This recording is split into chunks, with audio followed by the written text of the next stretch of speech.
नमस्कार. मी ध्रुव कुलकर्णी. आमच्या या क्रिकेट गप्पा या कार्यक्रमात तुमचं मनापासून स्वागत. आज आपल्या स्टुडिओत आहेत प्रसिद्ध क्रिकेट समीक्षक आणि माझं पिंपरी चिंचवड या चॅनलचे संपादक श्री विवेक कुलकर्णी. नमस्कार सर. नमस्कार. आमच्या या कार्यक्रमात तुमचं मनापासून स्वागत आहे. धन्यवाद. तर IPL चालू होऊन काही दिवस झालेले आहेत, पण आता काही संघ म्हणजे एकदम टॉपला आहेत तर काही संघ एकदम खाली आहेत. आज याच IPL विषयी आज आपण गप्पा मारणार आहोत. तर माझा असं तुम्हाला पहिला प्रश्न आहे की IPL हे किती साली सुरू झालं? नमस्कार. 2008 साली भारतीय क्रिकेट नियामक मंडळाचे आणि म्हणजे BCCIचे ललित मोदी यांच्या संकल्पनेतून IPLचा जन्म झाला. खरं तर सुरुवातीला IPL जेव्हा आलं तेव्हा IPLची चेष्टाच केली गेली.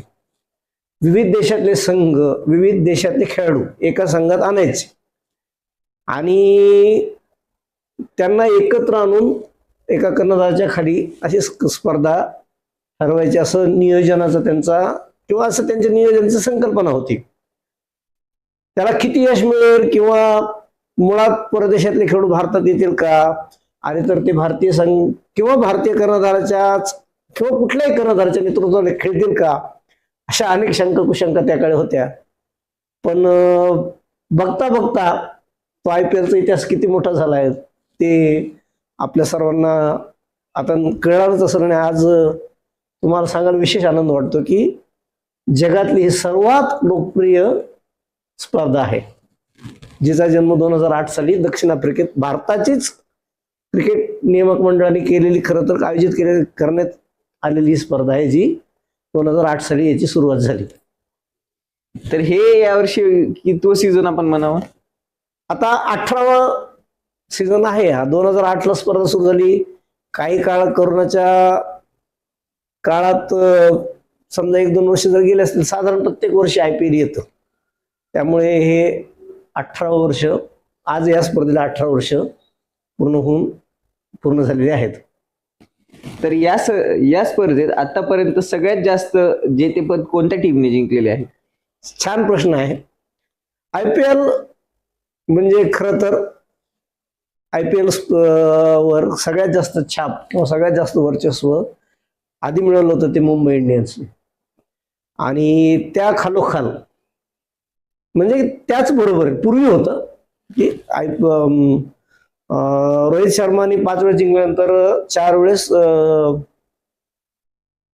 धोनीच्या संघाने IPL जिंकलं होतं. मात्र 2025 ला शेवटचा विजेता RCB आहे, आणि त्याच्या आधी धोनीने आपल्या नेतृत्वाखाली IPL 5व्यांदा जिंकून देऊन मुंबई इंडियन्स बरोबर बरोबरी केली. आणि त्या खालोखाल कोलकाता आहे, ज्यांनी 3 वेळेस, तुमच्या शाहरुख खानचा संघ, की ज्यांनी ही स्पर्धा 3 वेळेस जिंकली. सर्वात पहिल्यांदा ही स्पर्धा राजस्थान रॉयल्सने जिंकली, त्याचं नाव तेव्हा होतं डेक्कन चार्जर्स. आणि एकदा डेक्कन चार्जर्सने जिंकली, एकदा राजस्थान रॉयल्सने जिंकली, आणि मागच्या वर्षी RCB जिंकली. अशी ही स्पर्धाचा रंजक इतिहास आहे. तब्बल किती टीम आहेत IPL मध्ये? 10 संघ या IPL मध्ये खेळले जातात. प्ले ऑफचे काही सामने होतात, त्यानंतर मग क्वार्टर फायनल खेळले जातात, आणि मग सेमीफायनल मध्ये 4 संघ जातात, आणि सेमीफायनलच्या मध्ये 4 संघ, आणि सेमीफायनल मधून 2 संघ अंतिम फेरीसाठी लढाई करतात. तो जिंकतो, तो IPLचा झळाळता चषक जिंकतो, आणि सोबतच करोडोची बक्षीस आहे. यंदाच्या IPL मध्ये सर्वात दमदार संघ कोणता वाटतो?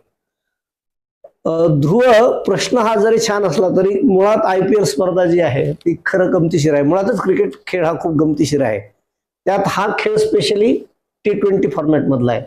T20 फॉर्मॅट असा आहे की हे मुळात क्रिकेट हा खेळच अत्यंत अनिश्चिततेने भरलेला आहे, आणि त्यात IPLच्या 2020 मध्ये तर कुठलाही संघ तसा ही स्पर्धा खात्रीशीर जिंकू शकतो असं म्हणता येत नाही. पण तरीही तुझ्या प्रश्नासाठी मी आता असं सांगेल की आता या क्षणी तरी मला असं वाटतं की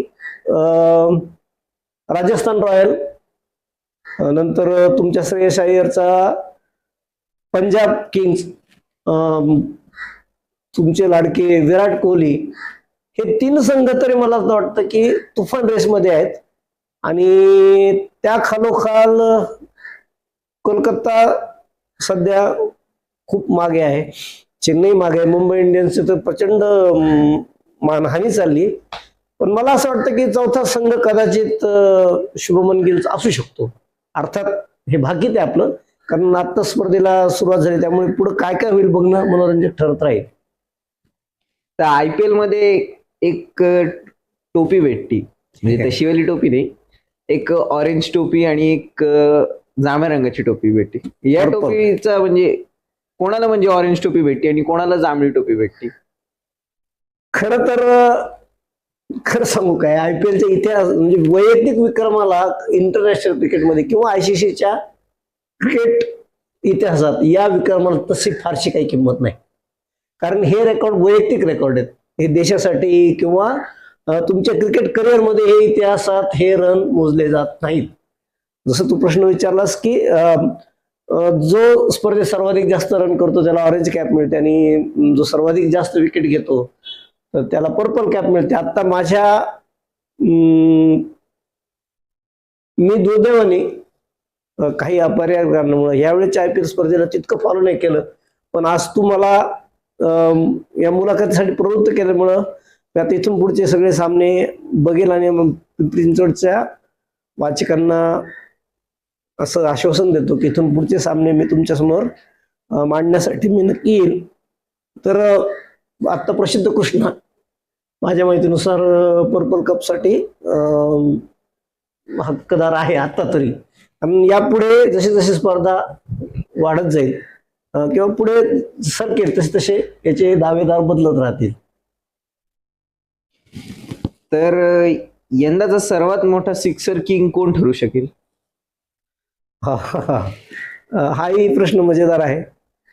6 ताकदीचा जर खेळ म्हटला तरी खरं तर याला उत्तम टायमिंग आणि ताकद दोन्हीचा मेळ साधायला पाहिजे.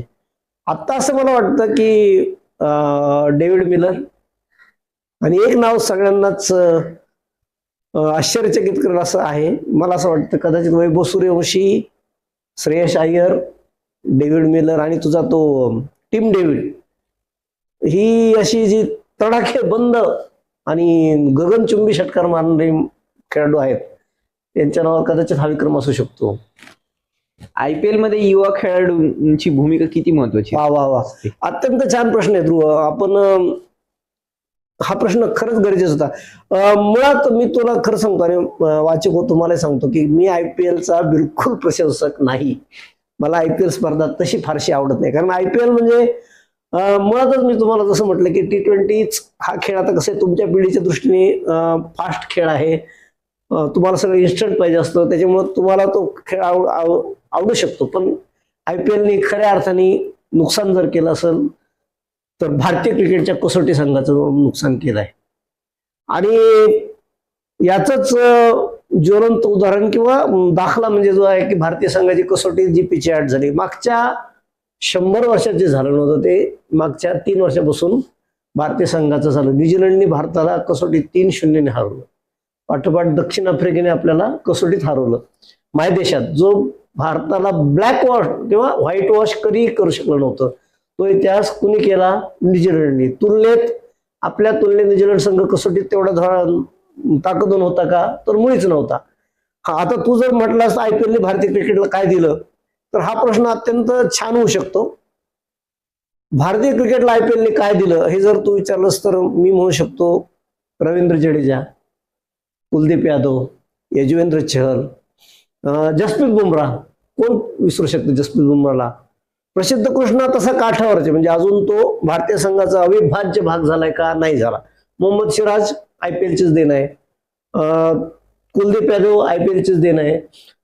ऋषभ पंत IPLची देण आहे. ध्रुव जुरेल IPLची देण आहे.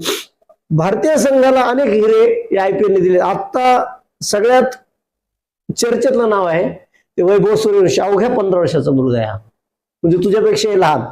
आणि मागच्या वर्षी जेव्हा याला स्पर्धेत राजस्थान रॉयल्सने घेतलं तेव्हा काही अंशी त्याच्यावर टीका झाली. त्याच्याबद्दल म्हणजे खरंच इतक्या लवकर तो खेळायला तयार आहे का वगैरे असा विचार केला. मागच्या वर्षी त्यांनी सिद्ध करून दाखवलं. पाठोपाठ भारतीय संघाच्या युवा विश्वकप स्पर्धेत अंतिम फेरीत त्यांनी जी घणाघाती 175 धावाची खेळी केली, तो एक रेकॉर्ड आहे. भारतीय किंवा कुठल्याच खेळाडूने अंतिम सामन्यात एवढ्या धावा केलेल्या नव्हत्या. ते वर रेकॉर्ड 15 वर्षाच्या वैभव सूर्यवंशीच्या नावावर आहे. पण त्याबरोबरच मला परवा एक सामना आठवतो. मुकुल चौधरी म्हणून एक मुलगा आहे, अवघ्या 21 वर्षाचा आहे. त्याचा संघ पूर्णपणे संकटात सापडला होता. असं वाटलं होतं की LHG पूर्णपणे म्हणजे आजचा सामना मोठ्या धावसंख्या सगळे खेळाडू तंबूत गेले होते. आणि त्यांच्या संजीव गोयंका जे मैदानावर येऊन आक्रस्ताळे पालन करण्यासाठी प्रसिद्ध झाले, जी संघाला प्रोत्साहन देताना अतिप्रोत्साहन देतात आणि संघ पराभूत झाल्यावर ते मैदानात येऊन भांडतात, अशी त्यांच्याबद्दल अफवा आहे किंवा चर्चा आहे. तर त्या मुकुल चौधरीने इतकी सुंदर फलंदाजी करून म्हणजे आपले गट्स दाखवले आणि एक हाती सामना जिंकून दिला. त्यातले काही 6 असे होते की ते 6 पाहिल्यानंतर एक 6 तर त्याने असा मारला, अक्षरशः म्हणजे इतका इझी मारला मिडॉपच्या डोक्यावरून. तो 6 जेव्हा बघितला गेला ना, तर मला असं वाटलं की अरे क्षणभर हा मुकुल चौधरी की महेंद्रसिंग धोनी, इतकं इजनेस होता त्या 6 मध्ये. आणि त्याची त्या दिवशी जी फलंदाजी पाहिली ना, म्हणजे मी तुला जसं म्हटलं की मला IPL म्हणत, पण IPL ची देणच आहे की थँक्स टू IPL की IPL भारताला असे युवा पण प्रतिभावंत खेळाडू द्यायला सुरुवात केली आहे. त्यामुळं कुछ बुरा है तो कुछ अच्छा भी है. तो IPLनी जसप्रीत बुमराह, जडेजा, वैभव सूर्यवंशी, पंत. वैभव सूर्यवंशी अजून संघात नाही आला, पण मला खात्री आहे की ते 1-2 वर्षात तो नक्कीच भारतीय संघाच्या किमान 10-20 फॉर्मॅटमध्ये असेल. तर IPL मध्ये सगळ्यात मोठा विक्रम कोणाच्या नावावर आहे? फलंदाजीत जर म्हणशील तर the universal boss Chris Gayle. आणि सर्वाधिक रन विराट कोहलीने केलेले आहेत आणि सर्वाधिक बळी विराट कोहलीने किमान 7,000हून अधिक धावा केल्या. आणि ध्रुव, मला तुला सांगायला विशेष आनंद होतो, विराट कोहली तसा जिद्दी, त्याच्या संघाला 17 वर्ष प्रचंड संघर्ष केल्यानंतरही स्पर्धा जिंकता आली नव्हती. आणि विराट कोहलीचं वाढतं वय बघता विराट कोहली IPL न जिंकताच रिटायर होईल का काय अशी त्याच्या चाहत्याला भीती वाटत होती. त्यांनी कदाचित त्याला वाटत असेल म्हणूनच त्यांनी कर्णधार पदाचा काटेरी मुकुट खाली ठेवला. पण रजत पाटीदार या युवा कर्णधाराच्या नेतृत्वाखाली खेळताना त्यांनी संघाला इतिहास घडून दिला. आणि ते जर सामने आठवत असेल तुम्हाला, जेव्हा RCBचा विजय अगदी म्हणजे दृष्टिक्षेपात आला, ते विराट कोहलीच्या डोळ्यातून आसू म्हणजे आवडत नव्हते त्याला.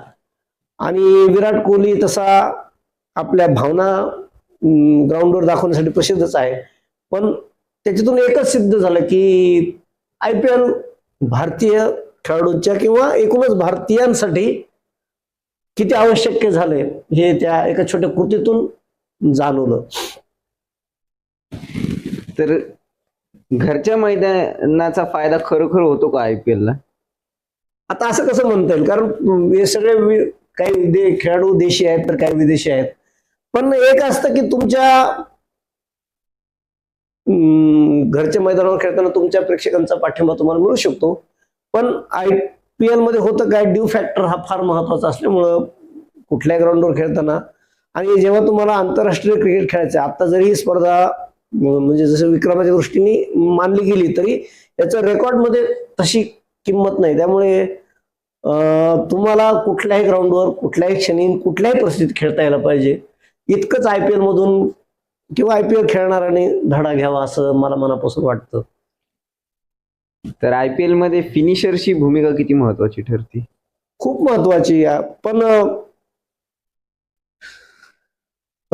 फिनिशरपेक्षा ना IPLच्या मध्ये आतापर्यंत मी जसं बघितलं की सगळा खेळ पॉवर प्ले मध्येच ऑलमोस्ट त्या संघाचं हारतोय का जिंकतोय हे बऱ्यापैकी सिद्ध होतं. जसं मी तुला मगाशीच म्हटलं की IPL किंवा T20 हा फॉर्मॅट असा आहे की एक खराब ओव्हर किंवा एक चांगलं ओव्हर सामन्याचा निकाल बदलू शकतो. जसं तुला आठवत असेल तर परवा प्रसिद्ध कृष्णाने 12 धावा रोखल्या आणि त्याच्या आधीच्याच एक ओव्हरमध्ये 23 का 27 धावा दीपक चहरच्या एका गोलंदाजीत दिल्या. त्याच्यामुळं शेवटच्या क्षणापर्यंत तसं सांगता येत नाही, पण तू म्हणतो तसं आहे की फिनिशरला बऱ्यापैकी या सामन्यात महत्व आहे. शेवट करत एक शेवट प्रश्न. तर आता शेवटचा एक प्रश्न विचारतो. आयपीएलचा सर्वात खास क्षण कोणता आहे? या आयपीएलने ना 18 वर्षात इतकं काही दिलं की सगळ्यात खास क्षण असं कुठला स्पेसिफिक असं नाही सांगता येणार. पण मी तुला मागाशी जसं म्हटलं की विराट कोहलीनी आरसीबीचा विजय जेव्हा दृष्टिक्षेपात आला तेव्हा त्याच्या डोळ्यातून वाहणारे अश्रूच सांगत होते की आयपीएल खरंच भारतीयासाठी खरोखरच खास आहे. आणि आजच्या या छोट्या मुलाखतीत तू बऱ्यापैकी इतिहास मांडण्याचा प्रयत्न केला. सर्वप्रथम मी माझं पिंपरी चिंचवड चॅनेलच्या वाचकांना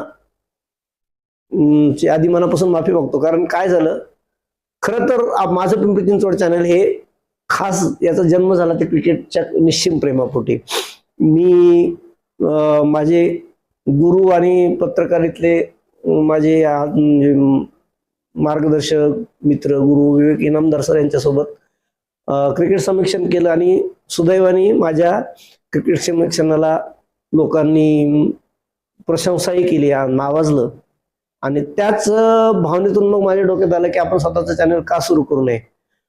पण तुम्हाला सर्वांना सांगायला आनंद होतो की आता बोलता बोलता आपल्या माझं पिंपरी चिंचवड या चॅनलला 5 महिने पूर्ण होत आहेत आणि पुढच्या 19 मेला आपले 6 महिने म्हणजे अर्धवर्ष पूर्ण होते.